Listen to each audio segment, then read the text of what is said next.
Cine Garage. Aquí cabe todo el cine. Con Eric Estrada. Retrovisor. Puentes.me.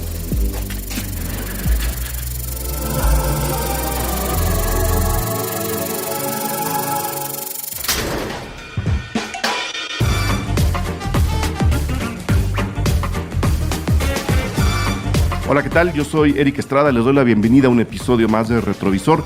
Y vamos a seguir con un poco con la línea que tuvimos la semana pasada. Si ustedes ya pudieron ver el anuncio de los Vans TNT Advanced Prototype, se darán cuenta que ese anuncio es una persecución. Véanlo, lo vamos a pegar aquí en la bitácora, pero tomando en cuenta eso, viendo que es una persecución, se nos hizo una idea divertida y entretenida invitar a Jimena Urrutia, que había estado ausente de los micrófonos de Cine Garage y de Puentes, para hablar de la persecución en el cine. ¿Qué es? ¿Por qué existen? ¿Cómo se hacen? Y por supuesto, a partir de ahí sacar las mejores persecuciones a nuestro entender. Entonces, vámonos al episodio de esta tarde, llamado así tal cual, Persecución. Vamos a hablar de persecuciones atípicas, unas muy, muy normales. Jimena Urrutia es la invitada. Escúchenlo y esperamos sus opiniones. Saludos. Retrovisor es presentado por Vans. Listísimos, ahora sí vámonos con el episodio de esta tarde. Como lo escucharon en la presentación, la invitada de lujo es un regreso esperado a los micrófonos de Puentes y de Cine Garage. Pasó largo tiempo en el cual estuvo preparando muchos planes de vida, estuvo concretando otros planes también de vida, y ahora vuelve, en primera porque mucha gente lo pidió, y en segunda porque ella misma levantó la mano. Ya saben que aquí quien levanta la mano viene, y más si son consentidos como Jimena Urrutia, que está de regreso con nosotros. Jimena, mil gracias por estar de regreso en Cine Garage. No sabes cómo me emociona. No, a mí también, estoy feliz de regresar. La verdad es que ya me hacía falta. No levanté la mano por quedar bien. Realmente tenía muchas ganas ya de regresar aquí contigo, Eric. Y voy a decir que, bueno, me puso un reto alto para regresar. O sea, yo que amo las chick flicks y él poniéndome a hablar de persecuciones. Y ya develé el título de este programa del día de hoy. No, está bien, lo mencionamos en la entrada. Las persecuciones yo creo que es un elemento fundamental. Totalmente. Ya no del cine de acción, sino ya prácticamente puede entrar en cualquier tipo de película. O sea, el día que Michael Haneke saque una persecución va a ser así ya la hecatombe, porque creo que la filmaría de una forma muy, muy peculiar. Es que además, mira, yo me puse a pensar, a ver, ¿qué significa persecución como tal? Exactamente. O sea, la cuestión ahí es donde se pone álgido, porque en realidad persecución, cuando uno piensa, una persecución, creo que de las primeras imágenes que a todo el mundo le llegarían a la cabeza es o alguna película de las que seguramente hablaremos el día de hoy, o esos programas famosísimos en Estados Unidos, sobre todo, donde la policía persigue realmente a alguien, como por ejemplo pasó con O.J. Simpson. ¿Te acuerdas? Por ejemplo. ¿Te acuerdas de esta persecución? Sí. En la que además era muy chistoso, porque uno cuando piensa en una persecución piensa en velocidad, piensa en choques, piensa en acrobacias al volante. Todo pasó terrible. No, ¿sí? voy a frenar con el freno volando, de mano. Sí. Y no, por ejemplo, en la de O.J. Simpson, cuando uno ve la serie o cuando ve realmente lo que pasó, porque todavía puedes encontrar esos videos en YouTube, pues iban bien despacito. En realidad, iban así súper despacito y lo iban persiguiendo.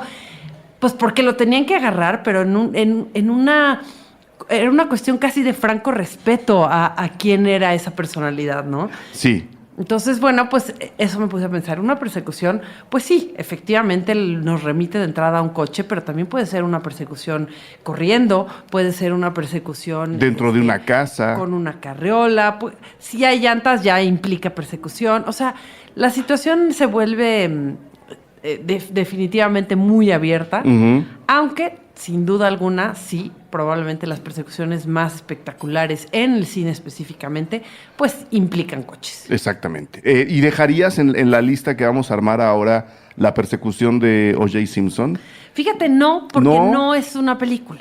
Pero, por eso no la puse. Pero mira, a mí lo que me gusta, y además hay varios videos, The Bronco Chase es uno de los más famosos que hay en YouTube sobre la persecución, bueno, que es la persecución de O.J. Simpson. Él era una figura de la cultura popular, él era famoso, era una persona multiconocida, era un icono, no, todavía lo es para muchas cosas. Sí, para todo lo que no debes de hacer en la vida es el ejemplo perfecto. Y creo que era de las primeras veces en la historia de la televisión en la que podíamos ver la persecución de un presunto delincuente en vivo, como muchas veces se había presumido en el cine. O sea, yo siempre me acuerdo, por ejemplo, de la persecución, que no es tan espectacular, pero me acuerdo mucho que me emocionaba en el libro la persecución de Fahrenheit 451, claro, ¿no? Que van persiguiendo a este hombre con helicópteros y lo van como vigilando por miles de cámaras a lo largo de la ciudad. Eso era parte de una ficción inalcanzable hasta que ocurre con lo de O.J. Simpson. Pero claro, justo ahí mencionas el punto clave. ¿Por qué? Porque en ese entonces, quizá para hacerlo en vivo, o una persecución real, digamos, no había las tecnologías que el cine podía proporcionar, sobre todo planeándolo. O sea, claro, es muy fácil de repente hoy decir, ok, despéjame toda la calle, voy a poner una cámara aquí, voy a poner una cámara acá, voy a poner una cámara por acullá. Aquí voy a acomodar esta rampa para que el coche pueda dar la vuelta. Y para que no vuele, etcétera, etcétera. Y entonces, le vamos a poner estas protecciones a los actores, y si hay un accidente tenemos aquí 70 ambulancias, 80 doctores y 45 bomberos por si se incendia, ¿no? Y agua por si alguien tiene sed. Exacto. ¿No? Me faltaba lo más importante. Pero en la vida real, digamos, en años anteriores, pues no existía ese tipo de tecnología, no había esas posibilidades. De hecho, justo ahorita hablando de estas cosas, porque cuando me vengo a platicar contigo me pasa, pienso, por ejemplo, en Leni Riefenstahl filmando Olimpia. Sí. Pues no había las tecnologías en esos años, en los 30, en los 20, no había esas tecnologías. Para registrar, en este caso, pues las hazañas de los atletas, ¿no? Entonces, por ejemplo, ella hizo para y aquí es donde mi ignorancia deportiva va a aflorar tremendamente. Ella, de repente, para poder filmar a estos que hacen salto en garrocha, pues hizo un agujero en el piso, puso la cámara volteada y pudo filmarlos. Haciendo varias tomas. Claro, y los hacía repetir, cosa que eso era inaudito en una competencia o sea, que seguramente hoy sería inaudito con las tecnologías que tenemos. Sí. Pero entonces saltaban varias veces y claro, en edición se hacía un montaje en el que podía haber ganado el peor de los perdedores, pero era lo de menos. Pero eso era el ingenio en el que se basaban en ese entonces los cineastas. Hoy en día, pues puedes tener 30 helicópteros, y eso me remite a mi primera película, si me lo permites. Me parece estupendo que tú lleves la batuta del programa. Muchas gracias. Por eso te invito. No, es que fíjate, me puse a pensar, por ejemplo, en persecuciones mexicanas, porque cuando hablamos de tecnología, sin duda alguna, Hollywood, pues sí nos lleva a la delantera todavía, y nos la lleva por mucho todavía a estas alturas del partido, lo cual no tiene que ver más que con un tema económico. Dinero, tienen más lana. Sí, tienen mucho más lana para hacerlo, y eso pues les permite de repente pues tener como, pues que pareciera que tienen más ingenio, no, sencillamente tienen más dinero. La cuestión es que justo me puse a pensar, ¿cuál quizás será una de las persecuciones más... no sé si la mejor, pero sí quizá la más vista, quizá la más premiada, y sí una de las más llamativas que se han hecho en cine mexicano, creo yo que es la de Amores Perros. Exacto. Es Gael García en un coche, huyendo. Yo tengo entendido que González Iñárritu, para hacer esa película, esa escena específicamente, tuvo 9 cámaras y estaba básicamente emplazado en cada una de las esquinas, arriba de los edificios, ventanas, o sea, en todos los lugares estratégicos, porque tenían muy claro que solo lo podían hacer una sola vez, porque no tenían 2 coches iguales, porque no podían correr esos riesgos. Tampoco hay 2 Gaeles iguales, entonces si se torcía el tobillo, pues ya en el mejor de los casos. Yo pienso en accidentes pequeños. Porque además hay que recordar una cosa, Gael García se hace... Gael García ya era Gael García para ese entonces, pero no era el Gael García de hoy. Ahora, no. Gael García da un brinco internacional gracias a esta película, que fue una película que gana en Cannes, mejor director, gana González Iñárritu. Fue su primer gran bueno, quizá ganar mejor dirección en Cannes es pues el premio más importante, no el más llamativo, porque esos son los Oscars. El más llamativo es el Oscar, de acuerdo. Pero En prestigio cinematográfico, sí le gana medio, Cannes, digamos, sí. como premio de nicho, el más importante es Cannes. Y gana mejor director en Cannes justamente con esta película, lo cual le da no solamente a González Iñárritu, pero también a Gael una apertura internacional bastante importante. Curioso porque es al único que le pasa, no le pasa a otros. O sea, Vanessa Bauche era protagonista, claro, y no le pasa lo mismo. Pero pues sí, Gael tiene un muy destacado personaje en la película. Y bueno, específicamente hablando de esa secuencia, hacerla fue verdaderamente toda una odisea. O sea, lograr lo que logró González Iñárritu en esta película, y no solo González Iñárritu, y ahora voy a verme muy mal porque no recuerdo quién era el fotógrafo. ¿Es Prieto? Ahorita te digo. Estoy casi segura que tengo es aquí Rodrigo Prieto el fotógrafo. Ficha. El fotógrafo es Rodrigo Prieto, efectivamente. Bueno, pues Rodrigo Prieto también o sea, el trabajo que ambos en conjunto hicieron, sumado seguramente a las miles de personas que están trabajando en efectos especiales, etcétera, etcétera, pues hacen una cosa verdaderamente extraordinaria. O sea, sobre todo tomando en cuenta que hasta ahora aquí no se hacían ese tipo de... Y realmente se siguen sin hacer. Después me puse a pensar en más opciones y tampoco hay una que... No sé si me salté alguna cosa. No, la persecución no es algo que el cine mexicano explote mucho. Podríamos meter la escena del Estadio Azteca en Matando Cabos, claro, pero es una escena, no es una o sea, sí, a nivel persecución son prácticamente dos coches que chocan se meten al estadio. O sea, no digo que haya sido más fácil o más difícil filmar una de la otra, cada una tuvo sus complejidades. Se persiguen, exactamente, como persecución, incluso a nivel clásico en el cine, la de Amores Perros yo creo que le gana.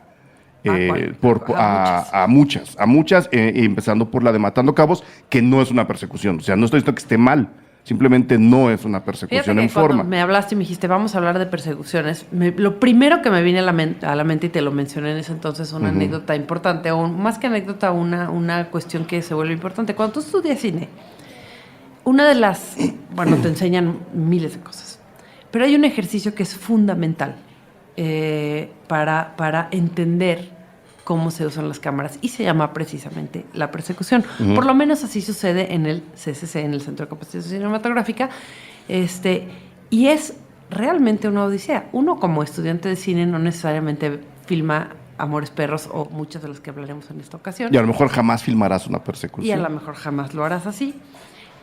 Pero una de las cuestiones para entender lo que significa poner una cámara en movimiento, cómo de repente a la hora de editar, pues si tú estás filmando un personaje que sale de cuadro de izquierda a derecha, pues tienes que hacerlo entrar por el otro lado, sí, porque si no, no te va a pegar en edición, porque la cámara al final es un espejo. Entonces, entender todas esas cosas se hace precisamente a través de muchos ejercicios, claramente, pero uno de los ejercicios culmen precisamente de este tipo de clases es la persecución, y se vuelve fundamental para cualquier estudiante de cine hacer una película así, un corto en este caso así, sí, para poder entender cómo funciona en ese sentido la cámara. Entonces, pues definitivamente filmar una persecución es una de las más importantes odiseas que puede hacer un director, y entonces remitirnos de repente a películas que vienen antes del año 2000, y me estoy viendo generosa, donde todavía no había pues seguramente helicópteros había, pero era muy costoso. Pero imagínate montar una cámara de esas en un helicóptero. Antes del 2000 yo creo que ya era muy sencillo montar una cámara. De hecho, sí, yo lo llegué a hacer. Pero en los 40, sí, 50... Pero, exacto. Cuando uno habla de Hitchcock, me remite a mi segunda película. Me parece estupenda. Estoy siendo una mala persona. No, ya sé. Es porque no había hablado en tanto tiempo. Es que además ya sé cuál es, pero tú vas perfecto.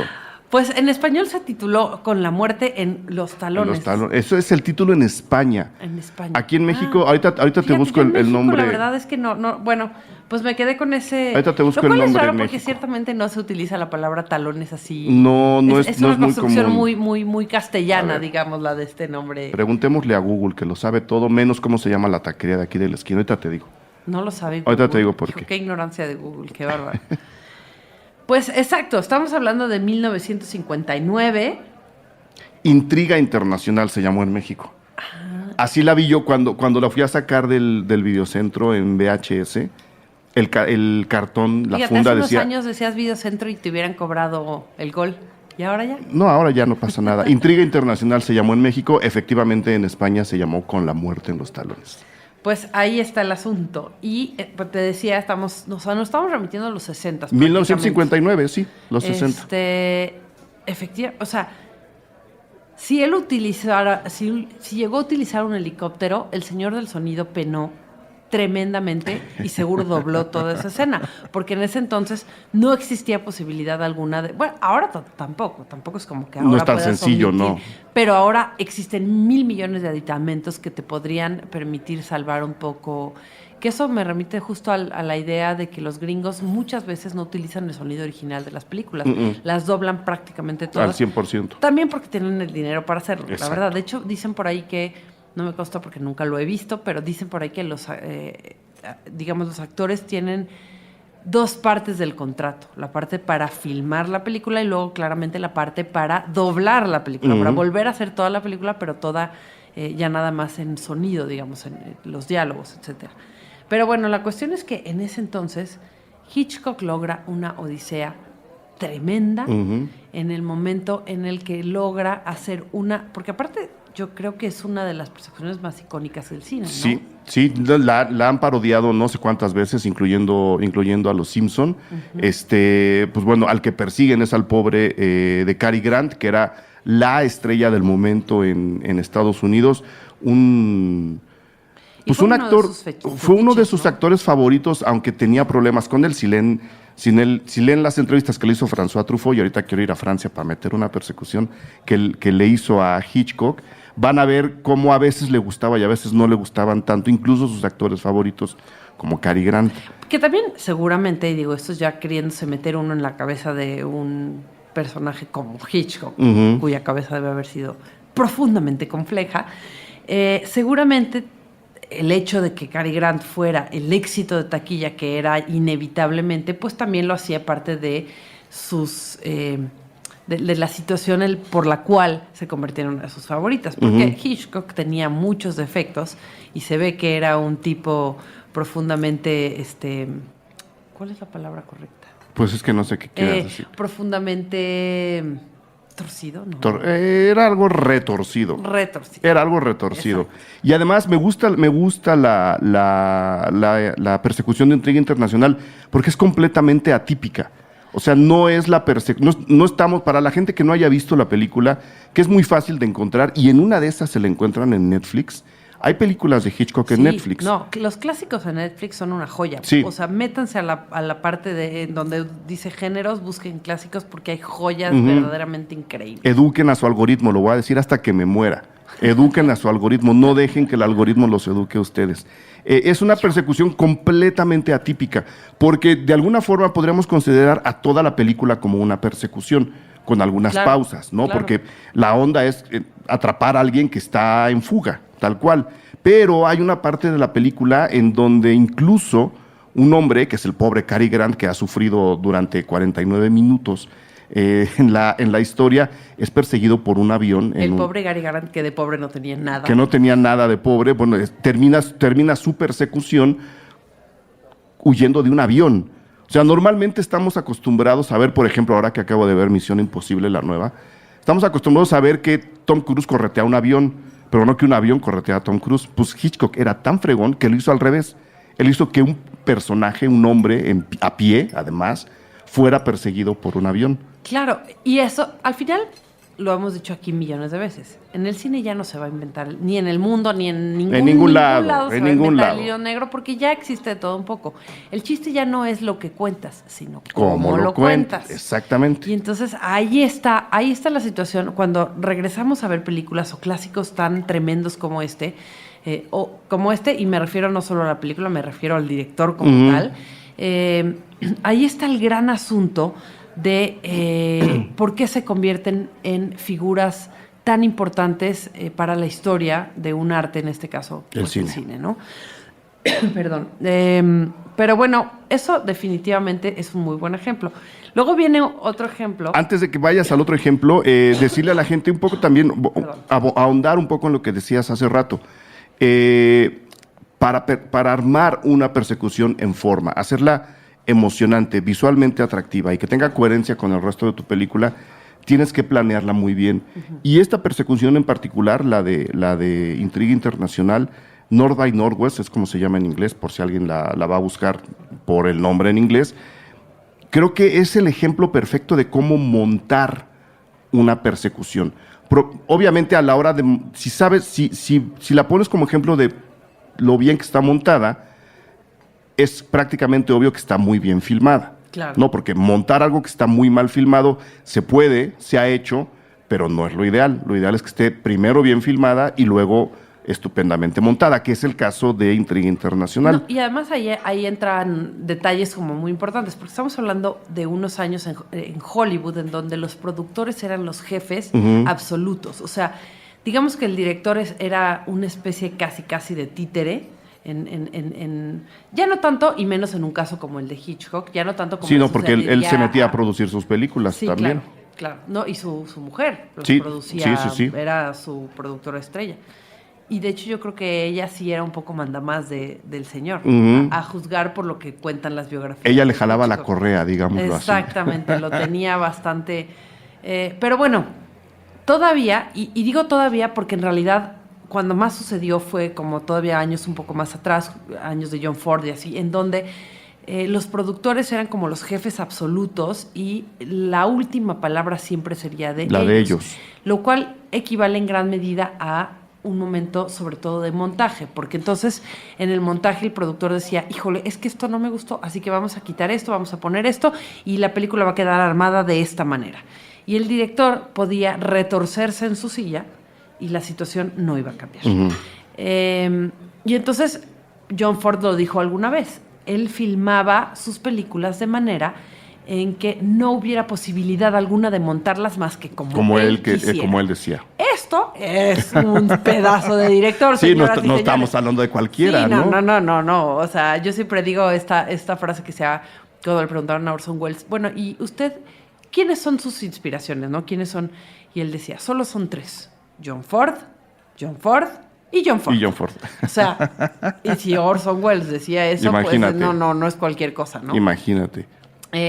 Pero bueno, a lo que voy con todo esto es que muy probablemente para poder filmar este tipo de secuencias tenían que tener una planeación, seguramente estaba dibujada 1,000 millones de veces la escena, etcétera, etcétera, y se filmaba de manera en que solamente se pudiera montar de esa manera. No había posibilidad alguna de hacerlo de otra forma, porque además estamos hablando de 35 milímetros en donde no podías desperdiciar el material, pietaje. Sí.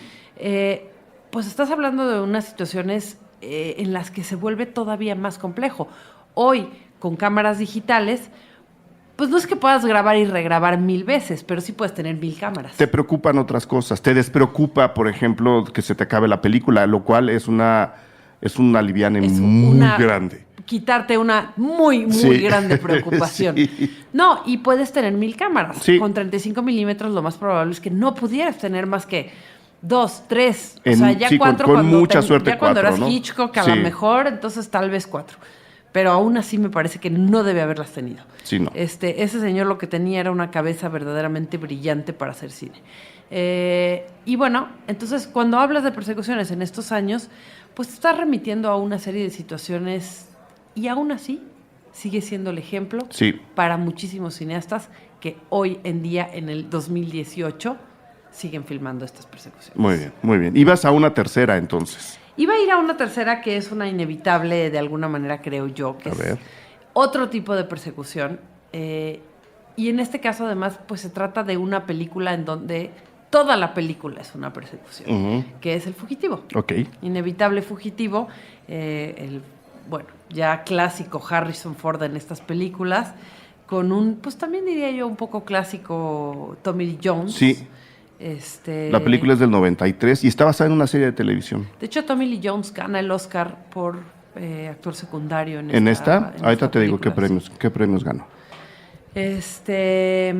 Pues bueno, creo que, bueno, de entrada, en los 90 como tal, es una de las películas más, pues que de alguna manera más fama ganó. Fue un emblema, digamos, Sí. de un estandarte de las películas de este tipo en esa década. Se trata de una película en donde básicamente un hombre es acusado. Voy a decir falsamente porque ya no es spoiler, porque el que no la ha Sí, visto... no, pero pues, además ahí empieza la buenas película, tardes. nomás eso faltaba, ¿no? Que tampoco les diéramos Sí. eso. Es acusado de igualito que James Simpson, haz de cuenta. Lo acusan de haber matado a su mujer. ¿Y no la mató? Falsamente. No, pero- Según los jurados es falsamente. Según los jurados no la mató. Pero ¿sabes qué? Hitchcock, o sea, el 99.99% de sus películas, alguien está acusado de algo que no cometió. Y Siempre, es tarde o parte temprano. O sea, Mira, es cierto, es una relación que no había pensado. mira, está conectada. Y la película, antes de que sigas, tuvo 7 nominaciones al Oscar. Ganó el mejor actor de reparto, Tommy Lee Jones. Pero las nominaciones incluyen mejor película, mejor foto, sonido, edición, efectos y música. Que fíjate, si lo piensas. Efectos, edición, sonido, porque el sonido finalmente hay una parte inevitable. Sobre todo también edición de sonido. Sí. No sé qué de las... O sea, Sonido, edición de sonido. No, mejor sonido, dice. Mejor y mejor sonido. edición. Pues sí, mejor sonido te remite precisamente al ambiente, digamos, de la película, Sí, diálogos, etcétera, sí. no a la música. Porque ese sería diseño sonoro. Pero bueno, todas son categorías que de alguna manera están muy relacionadas Con la precisamente persecución. a la persecución. Aquí la diferencia es que la mayor parte del tiempo la persecución es a pie. Ujú. Y la persecución es, digamos, pues un escondite constante, ¿no? Y eso, pues, te habla de otro tipo de persecución, pero que era un poco lo que hablábamos al principio. Exacto. Que cuenta. Ujú. Finalmente, pues constantemente hay una situación de huida, aunque no sean, pues, estas escenas súper... Llamativas, explosivas, escandalosas, Exacto. a las que estamos acostumbrados cuando el perseguido se sube a un coche. Exacto. Y resulta que el perseguido no solo se sube al coche, sino que sabe conducir como nadie en la vida, ¿no? No, sí, sí, Que yo sí. creo que es ahí donde nos echan a perder una persecución. Cuando la película está mal armada y el personaje se lo van sacando de la manga y resulta que, ¿no? Después de correr 20 minutos en la película, se sube un coche y se convierte en el mejor conductor del mundo, como que nos desinfla un poco la emoción de verlo como una persona común y corriente a la cual alguien está persiguiendo, que es lo que pasa en Intriga Internacional y es lo que pasa en el Fugitivo. No sé si me estoy explicando. Sí, claro. O sea, si se sube un coche, alguien común y corriente debería conducir como alguien común y corriente, a menos que desde el principio nos lo hayan Pero, pintado a ver, como un gran En as del Hollywood volante. no hay nadie común y corriente. Partamos de esa premisa. No en Hollywood. En México sí, algún que otro. Pero en Hollywood Pues no. Gael, la persecución de Amores Perros es bonita porque Porque es real. manejan como la gente, o sea, no van metiendo los malabares ni las acrobacias, ni dan giros inesperados, manejan como la gente y manejan como alguien que va simplemente... Y terminan en un accidente. Y termina en un accidente. Exactamente. Este tipo de persecuciones. Exactamente, ¿no? Entonces, ver estas persecuciones a pie, como la del Fugitivo, creo que también es interesante. O sea, absolutamente. Fíjate que ahorita que estamos hablando, no sé por qué me entró una duda que tal vez tú me puedas resolver. Yo creo que no, pero échala. Chicle y pega, A chicle y ver, pega. a ver. Estaba pensando en Cena, el documental, Ajá. maravilloso documental. Yo creo que es uno de los mejores documentales que se han hecho en mucho tiempo. A mí no me gusta, pero sigue. ¿De qué hablas? A mí no me gusta nada, pero Ah. sigue. Bueno, voy a quitarme los audífonos e irme lentamente y en silencio después de ese comentario. ¿Cómo puede no gustarme? Me parece un película, ¿no? No me gustó, me parece muy morboso, pero no, ese no es el tema. Pero bueno, el tema es, ¿eso contaría como persecución? No, ¿verdad? No. Mira, si nos ponemos muy profundos, el documental va persiguiendo la escena del accidente de escena todo el tiempo. O sea, todo Y el tiempo bueno, te pues está... porque claro. Por eso se me hace morboso, porque todo el tiempo te está diciendo, y acuérdense que este señor tan fabuloso y tan buena onda murió en un accidente, ¿eh? Y no te lo enseña y no te lo enseña, pero todo el tiempo va jalando el anzuelo.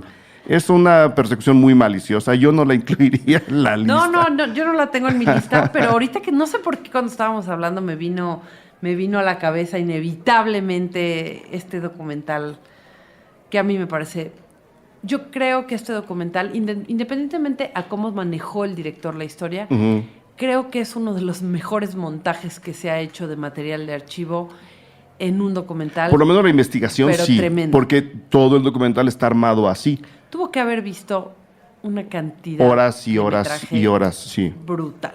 O Y sea, luego había que emparejarlo para que se viera en HD, que no saltaran las calidades. O sea, por ese lado el trabajo sí es... En términos técnicos de Sí, no, pero, ahí sí. pero realmente en términos creativos de cómo montar la película, porque además seguramente vio mucho material Sí. para que quedara en 2 horas. En fin, no es nuestro tema el día de hoy. ¿Qué te parece si la próxima vez me invitas a hablar de documentales? Me encantaría. Órale, va.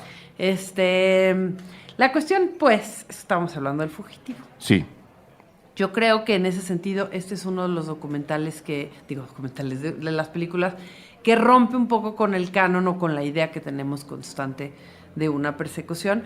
Es una película icónica de Sí. esa década, como decíamos, pero pues tampoco es una película que haya cambiado la historia cinematográfica de ningún aspecto. No, pero es una persecución padre porque es toda la película. Exacto, eso Sí. es como parte, sobre todo tomando en cuenta de lo que estamos hablando, pues es una de las cosas más importantes. Es una película que habla de una persecución, no es una persecución dentro de una película. Exactamente, exactamente. ¿Tienes otra o te suelto una? A ver, viene el gancho. Es que yo quería Yo tengo meter... muchas. Yo quería meter a Godard con la persecución con la que empieza Sin Aliento.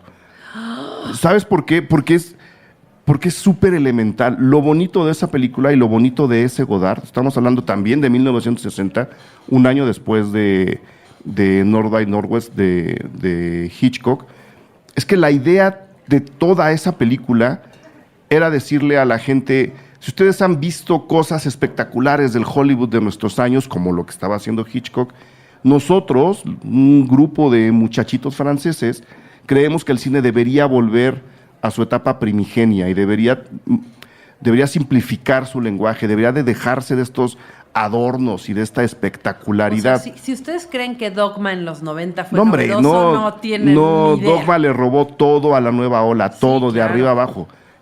Yo no voy a hablar, no voy a dar nombres, no me hagas enojar, porque además todo lo que salió del Dogma, o sea, cuando se dieron cuenta, que el mundo se dio cuenta que se habían robado la declaratoria de la nueva ola, dejaron de ser Dogma, curiosamente, ¿no? Y todo lo que hicieron después ya no me gusta tanto. El Dogma en sí tiene cosas interesantes, pero ese no es el tema. Sí, ok. Ese no es el tema. Luego hacemos, apunta, tenemos otro programa, documentales y Dogma. Documentales y Dogma. Ok. Entonces, bueno, la idea era hacer del cine algo mucho más elemental, como era en su principio. Pero, exacto, justo hablando, o sea, sin hablar de Dogma como tal o de los principios que efectivamente eran los de la nueva ola, básicamente lo que ellos decían es que en escena no podían ocurrir cosas no podía haber música si la música no se estaba tocando en escena, si no había un piano ahí o una guitarra o etcétera, pues no lo ponían. La luz que se utilizaba Tendría era que la ser luz natural. de día, la luz del sol, no había focos, digamos. Etcétera. Este es el tipo de principios en el que ellos se basaban. Por lo tanto, por un lado hacen un cine más básico técnicamente hablando. En cuestión de montaje incluso. Pero entonces se vuelve un cine muy inteligente. No voy a decir más inteligente porque creo que cada uno tiene sí. su... Pero es un cine muy inteligente porque tienes que resolver en base específicamente, digamos que a lo que tus manos podrían tocar, menos el sol, porque estaría muy cañón. Pero básicamente se vuelve un cine en el que tienes que hacer uso de tu ingenio de manera constante para resolver todas las cuestiones. O cine basado en gran medida en la historia. O sea, vuelta a los principios. Exactamente. Y en esa vuelta a los principios, Godard arma una persecución, porque lo que estamos viendo también, de hecho, toda la película es una persecución también. Todo el tiempo la policía... Claro. Todo el tiempo la policía... Es una de las grandes películas, precisamente. Exactamente. De la nueva ola van persiguiendo a Michel Picard, que es Jean-Paul Belmondo. Pero la película comienza cuando a él lo va persiguiendo un policía al cual mata. Si ustedes ven, esto tampoco es un estropeo, esto pasa en los primeros 10 minutos de la película, y si no la ha visto es su culpa, no la mía. Entonces, si uno ve la persecución, está montada de una manera muy elemental. No es para nada la persecución hollywoodense, pero es justo lo que estás diciendo. Todo lo que está planteando ahí, con cosas que están a la mano, está sirviéndole a la historia. es una persecución contada como lo hubiera contado el cine de 1928, y esa era la idea de la película. Ahora, eso no evita que tenga varios logros técnicos, entre ellos la fotografía de Raúl Coutard. Es que de hecho yo creo que esa es, o sea, la primera, digamos, pauta para hacer una película de este tipo, sin los elementos técnicos de los que hemos venido hablando, pues es el fotógrafo. Exactamente. Y Raúl Coutard desarrolló una película especial para que Godard pudiera filmar con luz natural de día y de noche sin aliento. Entonces ustedes la ven y dirán, es una película bien simple, está contada muy simple. Sí, esa es la idea, pero detrás hay unos méritos técnicos, artísticos y narrativos bien interesantes. Por eso quería yo meter la persecución de Sin Aliento, porque es básica, ¿no? Es como sin adornos, sin exageraciones, y a partir de ahí dispara toda la historia. Además que es una de mis películas favoritas. En el mundo, claro. En el mundo, es que sí, en la vida. Es que los franceses están muy cañones. Sí. No solo ganan copas mundiales, muchachos, de verdad. Chéquense porque, en serio... Pues ellos inventaron el cine. La cinematografía... Sí, bueno, depende. Si les preguntas a los gringos te van a decir. Claro. Ya tenemos otro programa, Edison contra Lumière. Edison. Pero bueno, lo que yo creo que sí es un hecho es que los Lumière desarrollaron la idea de contar una historia, a diferencia de Edison en gran... o sea, la desarrollaron, no digo que la inventaron, digo que la desarrollaron, y eso pues hace una gran diferencia. Muy bien. ¿Tienes otra? Y luego de Georges Méliès, ¿qué? Bueno, que tenemos otro programa. Georges Méliès no tiene persecución. No, Georges Méliès me refiero a que si alguien desarrolló una manera de contar una historia es Georges Méliès. Sí, pero estaba viendo si este había... es otro programa, perdón. Ya tenemos otro. Perdón. ¿Tienes otra o te suelto una que a lo mejor... Yo tengo muchas. Va, yo la suelto yo al final del episodio. Es que bueno, es que justo... Y me gusta, ¿sabes qué? Que no estamos entrando en las obvias. Porque ahí está Bullitt, por ejemplo. O sea, sí hay persecuciones. No, bueno, las más obvias en todo caso sería, no sé, Rápido y Furioso, quizá, ¿no? Hoy por lo menos. No sé si esas están bien filmadas. Yo no estoy hablando de si están bien filmadas o no, pero son de las persecuciones más obvias. ¿Sabes cuál sí metería yo? No sino las persecuciones de Baby Driver. ¿Viste Baby Driver? Vi Baby Driver, y justo iba a ver una película cuyo título es muy similar, pero... Driver. The Driver y luego Drive, que finalmente creo que tienen una relación muy cercana esas dos películas. Las tres. ¿Es las tres? Las tres películas están conectadas. Sí. Dinos, cuéntanos de Baby Driver, de Driver y luego de Drive. Podemos ir en orden cronológico. El orden que tú prefieras. O sea, The Drive, Jimena, tú eres la dueña de este episodio. Ay, gracias. El orden que tú quieras. Cuidado, porque a mí me dan la mano y me agarro el pie, la otro pie, la mano. O sea, es una cosa muy, muy terrorífica. Venga. No me voy a poder sacar de aquí Venga. nunca. Bueno, pues justamente Drive, estamos hablando ya de los 80s. Es 1978, prácticamente 80s. Es una película en la que, pues también estamos hablando de méritos tecnológicos en términos sobre todo de tecnología en esas épocas. Sí. Seguimos filmando en 35 milímetros, seguimos teniendo pocas cámaras y desde luego, bueno, no todas las facilidades que tenemos hoy en día. Casi toda la película es de noche, lo cual le agrega dificultad. Casi toda la película es de noche. En el caso de Drive, casi toda la película es de noche, pero sí casi todas estas secuencias suceden de noche. Eso, ¿no? eso quise decir. Bueno, pero yo creo que en el caso de Driver sucede más de noche la película que en el caso de Drive, ¿no? Sí. Esa es mi idea, esa es la memoria que tengo yo de Driver. Es una película que solo he visto una vez, en una matiné. O sea, seguramente la copia la habían pasado 80 millones de veces. No la vi en las mejores condiciones y era yo muy niño. Claro. Entonces no confíen en mi memoria. Yo recuerdo a Driver. Porque nació en el 76, imagínense nada más. Pues, no, la película es del 78. O sea, la película es de Walter Hill. Él escribe y dirige. Si alguien se está preguntando por ahí quién es Walter Hill, pues bueno, Traición sin límites es de él, El gran despilfarro es de él, Calles de fuego es de él, el gran musical de los 80 que nadie recuerda son de él. No, ¿cómo que no? Bueno, casi nadie lo recuerda. Pero si es una de las canciones. Las canciones sí, el soundtrack lo tiene todo el mundo, pero nadie ha visto la película. Bueno, puede ser. Pues bueno, Driver es eso, ¿no?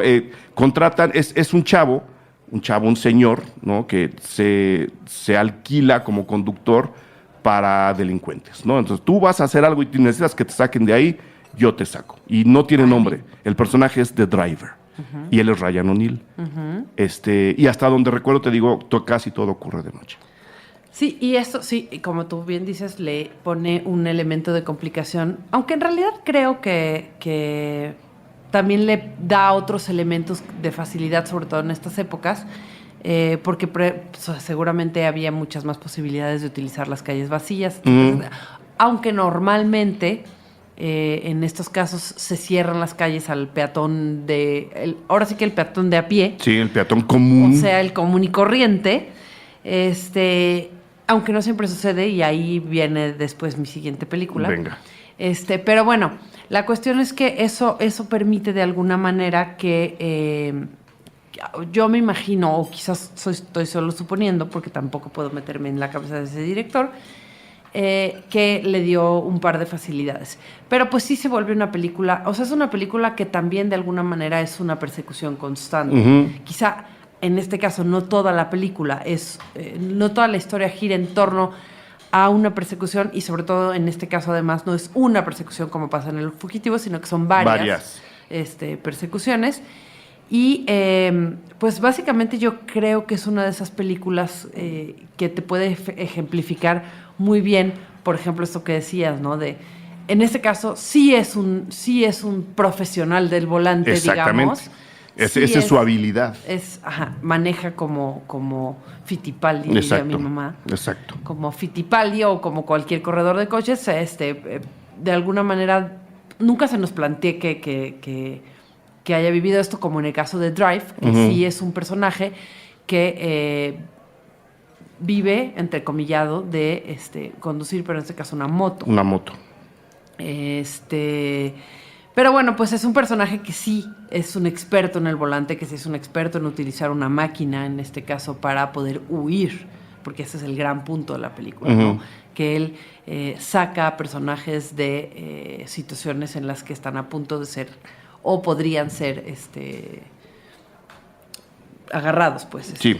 ¿No? Y bueno, eso, o sea, finalmente creo que en ese sentido, The Drive es la que se vuelve el ícono para contar este tipo de historias, de personajes, porque además comparten otra cosa, que son este tipo de personajes como oscuros, callados, como expresivos, como pues personajes de cuya infancia se presume de alguna manera fue profundamente complicada, dolorosa, y esto los convierte en personas que viven, digamos, como con esa necesidad constante de adrenalina, porque además ese es otro de los elementos. O sea, son personajes que de alguna manera siempre, constantemente necesitan, no es una cuestión solo económica, necesitan este tipo de sobresaltos, digamos, para poder seguir manteniendo su vida corriente. Que es donde entra también Baby Driver.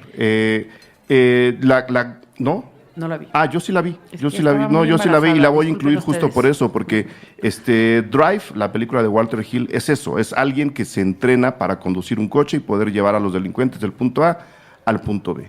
En Drive, estamos hablando de la de Nicholas Winding Refn, ¿verdad? Sí, claro. En Drive, él es un doble de cine que de repente contratan para conducir un coche de un delincuente del punto A al punto B. No voy a entrar en detalles ya muy de trivia, que en uno protagoniza Ryan O'Neal, y en el otro protagoniza Ryan Gosling, porque ya son otras cosas. Son casualidades de Pero otro tipo. en Baby Driver, siendo un conductor muy joven, él también está entrenado por él mismo, y alguien más le enseñó seguramente, para llevar a los delincuentes del punto A al punto B. Los tres son personajes extremadamente callados. De los tres podemos sospechar una infancia complicada. Y los tres se salen con la suya.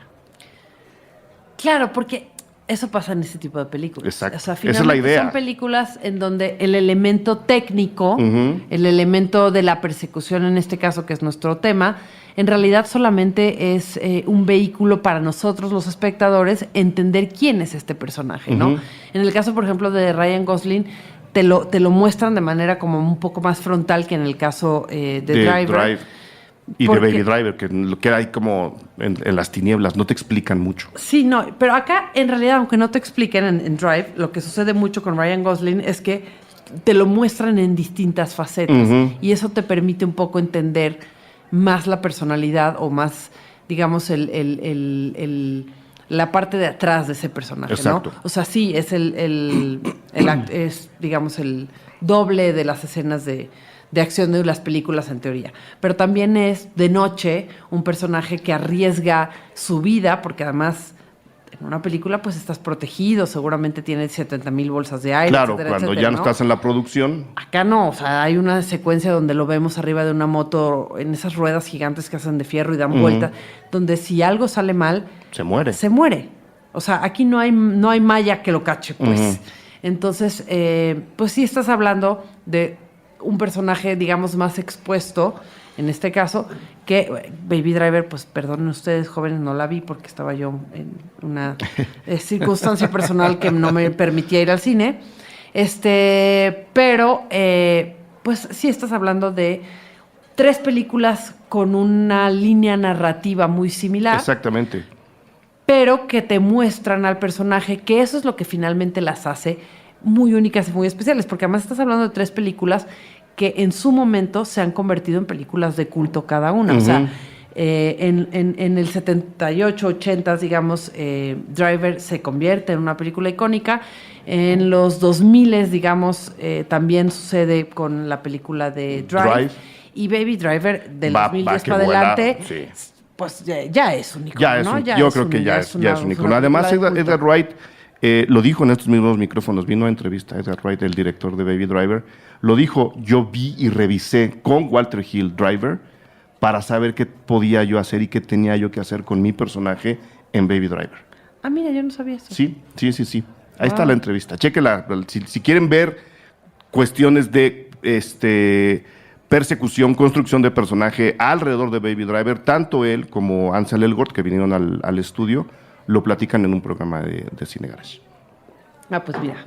Tengo 2 para cerrar, a menos que quieras darlas tú. Yo nomás quiero dar una porque la dejé en el tintero hace rato que decía que no siempre se cierran las calles. Remata con esa. French Connection.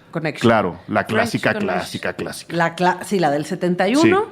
La película que de alguna manera pues también marcó agenda, sobre todo para muchas películas de este tipo. Y es que precisamente William Friedkin, que es el director de esta película... William Friedkin.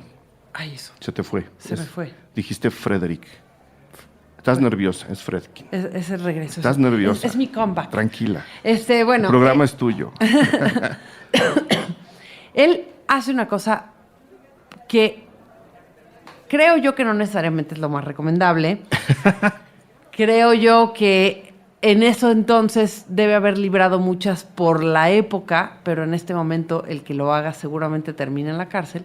Pero él básicamente dijo, pues miren, voy a filmar mi película, voy a hacerlo en esa calle que está aquí al lado. En Nueva York. Sí, en la Quinta Avenida, no es la Quinta Avenida, pero bueno. Pero ahí al lado seguro. Ahí al ladito. Voy a hacerlo cuando sea hora pico, casi. De día. De día. ¿Entre semana, señor? Sí, entre semana, mañana. Más, ¿a qué hora dice usted que salen los niños de la escuela? ¿Que hay más coches? Ahí. Ah, exacto. Bueno, pues esto es precisamente lo que hace este hombre. Pues básicamente saca sus actores, saca sus cámaras, las emplaza en los lugares que él considera que son los fundamentales. No estamos diciendo que no la planeó. No. Al contrario, yo creo que la planeó muchísimo. Sí. La planeó muchísimo porque lo que hace es soltar los coches con los actores. Yo no sé si seguramente llevarían muchas protecciones ellos, pero los transeúntes, ¿no? No. Los transeúntes y los conductores de a pie, como decíamos hace rato. Los normales, no ellos no.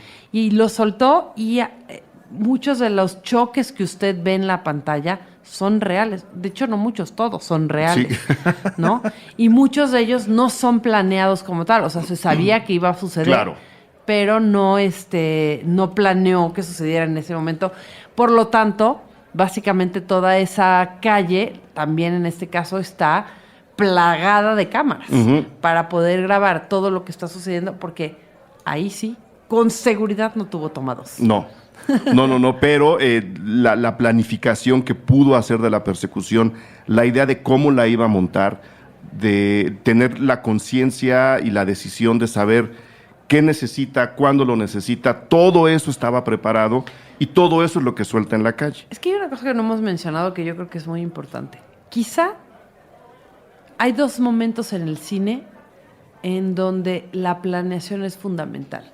Y son precisamente las persecuciones y los planos secuencias. Uh-huh. O sea, es la coreografía más perfecta que un director debe de planear para poder llegar a lograrlo, porque justamente en el caso, por ejemplo, de un plano secuencia, pues puede haber tomados, pero eso implica, por ejemplo, en Birdman, que no es cierto que es todo un plano secuencia, Sí, no, pero tienes que coreografiar filmar casi toda la película de nuevo. Sí. ¿No?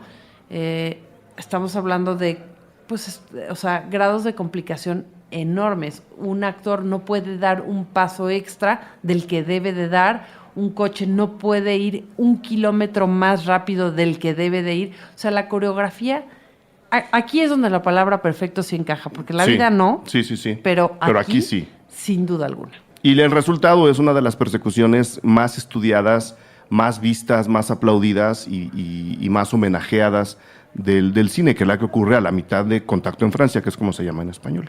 Que es un poco lo que también que pasa esto. O sea, hoy en día estoy segura de que con todas las reglas que existen para filmar, digo, si en nuestro país ya hay una comisión de filmaciones que regula Uh-huh. donde hay puesta una cámara en la ciudad, imagínese usted en Estados Unidos. Claro. En donde si tú chocas con tu carrito de compras del súper sin querer la llanta y no arruinas nada de un transeúnte, puedes ir a la cárcel. Imagínense usted lo que le pasaría hoy por hoy a este director y productor, al crew de esta película, A digamos, todos. si lo hicieran de nuevo. Estamos hablando de 1971. Sí, yo la tengo... Ah, sí, 71. Sí, 71, sí. 71. Si en España se están preguntando, ¿y de qué película hablan cuando dicen Contacto en Francia? Allá en España se llamó Contra el Imperio de la Droga. Ándale. Ah, ¿verdad? O sea, un nombre radicalmente distinto, digamos. Bueno, me parece estupenda idea cerrar con esa persecución, porque además está en YouTube, la voy a pegar aquí en la bitácora para que la vean. Prácticamente todas estas persecuciones están ahí. O sea, ¿cómo? ¿Ya acabamos? Ya tenemos que acabar. Tengo como 10 más en la... Ya tenemos que acabar. Yo te voy a dar las dos que yo quería mencionar, Ok, va. como para salir un poco por la tangente, nada más mencionarlas. Yo puedo decir una más y ya. Venga, y ya. sí. Pero tú vas y... ¿Qué te parece la persecución de E.T. en bicicleta? Ah, pues claro. ¿Verdad? Teníamos que mencionar. ¿Verdad? Esa está muy bien filmada y termina muy bien. Bueno, si hay alguien que sabe filmar. Es y Spielberg. Persecuciones tiene varias, Claro. muy fantásticas. Sí, Es Spielberg. Tiburón es una especie de persecución toda la película. Claro. ¿Y qué te parece la persecución de Thelma Lewis? Ah, fíjate, sí, lo pensé. De hecho, estuve cerca de ponerlo al ministro, Uh-huh. no lo puse al final. Porque es un tipo de persecución distinta. Sí. Es un tipo de persecución más sweet. Más Al final, Thelma y Luis no deja de ser un chick flick, si lo piensa uno, ¿no? Uh-huh. Entonces, en base a eso, piense a usted en el tipo de persecución del que estamos hablando.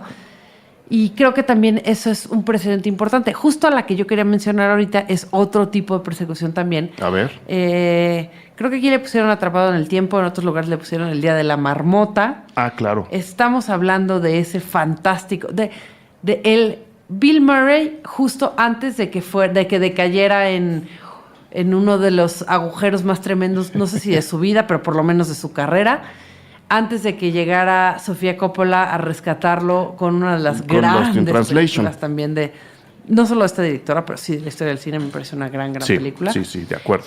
Pero pues este hombre que tiene que vivir el mismo día de su vida, todos los días de su vida. Ajá. Y entonces ya dice, bueno, pues ya, total, que al cabo mañana no pasó nada. Y ya se pone a romper con todos los esquemas. Y justamente una de las veces se pone a perseguir en una carrera que también es nocturna, por cierto. Si te acuerdas de esta película, a la policía local. Porque total, que al día siguiente, como ya no le va a pasar nada, Claro. y se transforma en una persecución que no entra en el canon de la persecución de acción, digamos, pero yo creo que sí se convierte en una persecución sumamente divertida, Uh-huh. por lo mismo, porque además pues no hay nada que perder. No va a perder nada, todo se va a arreglar al día siguiente. Y está filmada y montada muy al estilo de la de Sin Aliento, si te fijas. Revisa las dos. Es más, muy probablemente sí Revisa sea el las dos, ejemplo, van muy sí. por el estilo. Sí, Así como Totalmente. simples, sin espectacularidades, o sea, muy, muy sencillita. porque justo va incluso de la mano con la personalidad del actor, ¿no? Exacto. Pues, Me parece muy bien cerrar con me quedan muchas en la el persecución tintero, del Día de la solo voy a Marmota. decir Hacemos una segunda parte, si quieres. No, yo prefiero hacer la del documental. O sea, bueno. yo le decía a Eric cuando llegué a este lugar que me puso a parir chayotes, cuando me dijo, hablemos de una persecución, porque pues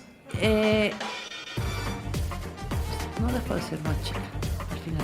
No, pero está bien, tu lista me parece estupenda, me gustó mucho. Fuimos de Amores Perros al Día de la Marmota. O sea, Eso no pasa en ningún otro programa de cine. no, tienes toda la razón. No, solo en estos. Tú y yo juntos somos dinamita. Solo en estos, Jimena. Mil gracias por haber venido a este episodio de Cine Garage. Gracias.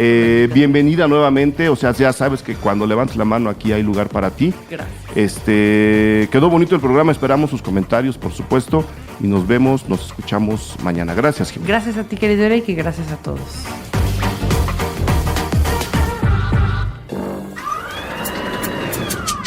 Cine Garage.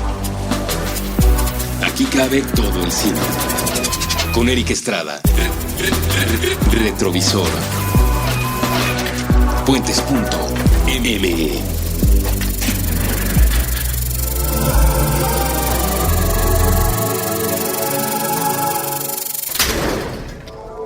Retrovisor fue presentado por Vans.